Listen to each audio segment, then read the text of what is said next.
Share market crash. Investors ने एक झटके में गंवाए 3 लाख करोड़ रुपए। जानिए शेयर मार्केट क्यों हुआ लहूलुहान।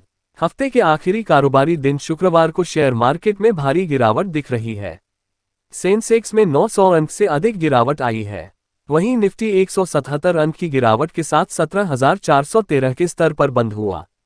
लगातार दूसरे दिन घरेलू शेयर मार्केट में गिरावट आई है। इससे पहले गुरुवार को अमेरिकी शेयर बाजार में भारी गिरावट देखने को मिली। जानिए क्या है इस गिरावट की वजह। स्टार्टअप कंपनियों में निवेश करने वाले अमेरिकी बैंक एसवीबी फाइनेंशियल ग्रुप के शेयरों में करीब 60% गिरावट आई है। इसका 80 अरब डॉलर से ज्यादा मार्केट कैप स्वाहा हो चुका है। साथ ही इसकी वित्तीय स्थिति के बारे में चिंताएं जताई जा रही है। अमेरिका का एक और बड़ा बैंक दिवालिया हो गया है।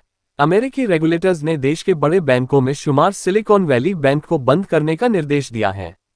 बैंक की वित्तीय हालात को देखते हुए कैलिफोर्निया के डिपार्टमेंट ऑफ फाइनेंशियल प्रोटेक्शन की ओर से ये आदेश जारी किए गए हैं। सिलिकॉन वैली बैंक अमेरिका का 16वां सबसे बड़ा बैंक है।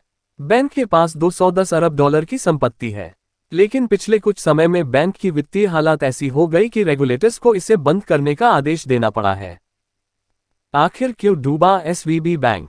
बढ़ती महंगाई पर काबू पाने के लिए केंद्रीय बैंक ब्याज दरों को बढ़ाते हैं।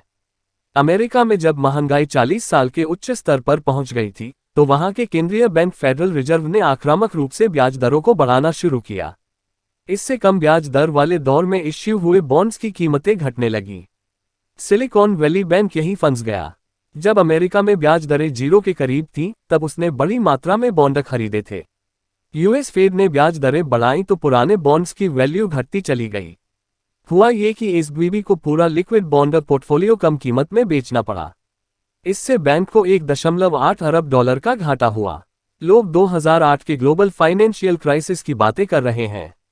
2008 में लीमन ब्रदर्स के दिवालिया होने और उसके बाद दुनिया भर में जो आर्थिक संकट आया, उसकी कहानियां फिर से ताज़ा हो रही हैं। कारण सिलिकॉन वैली बैंक है। अमेरिका के बैंक पर लगा ताला केवल अमेरिका को प्रभावित नहीं करेगा, बल्कि दुनिया भर के कई देश इसकी चपेट में आने वाले हैं। इसकी झलक शुक्रवार को शेयर बाजार पर देखने को मिल गई। भारतीय निवेशकों की भी चिंताएं बढ़ गई है। सिलिकॉन वैली बैंक के भारत के कई स्टार्टअप्स में पैसा लगा है। इसी वजह से सिलिकॉन वैली बैंकिंग संकट का असर भारतीय स्टार्टअप्स पर दिखेगा। इस बैंक ने भारत में 20 स्टार्टअप में निवेश किया है। स्टार्टअप रिसर्च एडवाइजरी ट्रैकर के मुताबिक साल 2003 में भारतीय स्टार्टअप में निवेश किया था।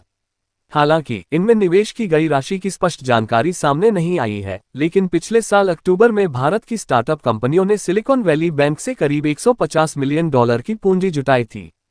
भारत में सबसे अहम निवेश Bluestone, Paytm, 197 communications, Paytm Mall, Naaptol, CarWale जैसे स्टार्टअप में बैंक का निवेश है। जाहिर है कि बैंक के बंद होने से इन निवेशकों की चिंता बढ़ेगी। इन्वेस्टर्स को अभी अमेरिका में रोजगार के आंकड़ों का इंतजार है। इसके आधार पर आगे फेड रिजर्व ब्याज दर तय करेगा। इन्वेस्टर्स को आशंका है कि ब्याज दर में फिर 50 बेसिस पॉइंट्स की बढ़ोतरी हो सकती है। अमेरिकी फेड रिजर्व की मीटिंग 21-22 मार्च को होनी है। माना जा रहा है कि ऊंची ब्याज दर लंबे समय तक बनी रह सकती है। इसका असर आज भारत समेत पूरे एशियाई बाजारों में देखने को मिल सकता है। इस वजह से भारत में भी शुक्रवार को बैंक शेयरों में भारी गिरावट देखने को मिली है। सोमवार को भी मार्केट में गिरावट रह सकती है। वीडियो अच्छी लगी तो लाइक करें और चैनल को सब्सक्राइब करें।